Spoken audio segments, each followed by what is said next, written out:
Bonjour à tous. Le procès en appel de Frédéric Péchier se tiendra à Lyon en 2026. La date n'a pas encore été fixée par la Cour de cassation, mais on sait déjà que ce ne sera pas à Besançon.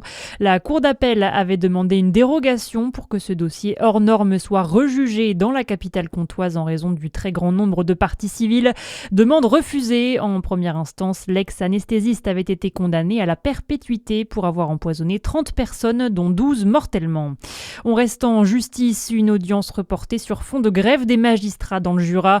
L'affaire du coup de filet antidrogue de Dole devait être jugée hier au tribunal de Lons-le-Saunier, mais le bâtonnier a demandé un report en guise de protestation contre la loi sur la justice criminelle, un mouvement de contestation des barreaux qui touche toute la France. Résultat, seule la décision de maintenir les 4 prévenus en détention a été actée.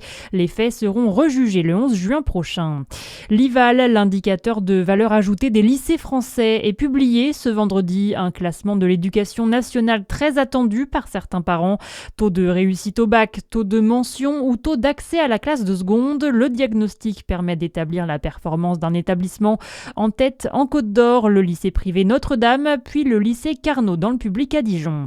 Et dans le sud du département également, l'hécatombe de Merseuil à Arnay-le-Duc, 12 fermetures de classes en maternelle et élémentaire sont envisagées dans la zone, contre 3 ouvertures en septembre 2026. L'augmentation du nombre d'élèves par classe est donc inévitable, passant de 20 à 23.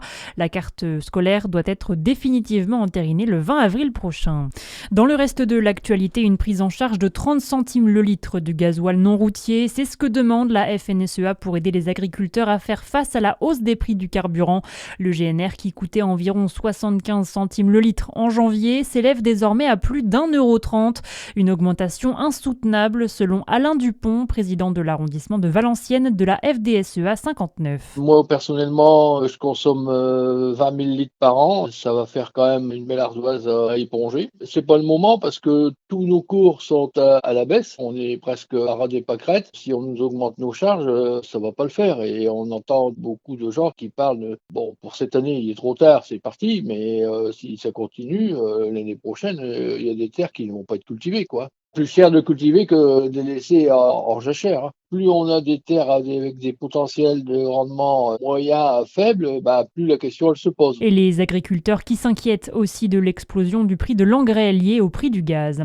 Et puis on termine en sport avec du foot féminin. Lyon qui poursuit son aventure en Ligue des Champions. Les Lyonnaises ont éliminé Wolfsburg hier soir en prolongation. C'était le match retour des quarts de finale. Score final 4-0. Elles rejoignent donc Arsenal en demi-finale pour la suite de la compétition. Voilà pour l'info, à suivre votre météo sur Fréquence Plus.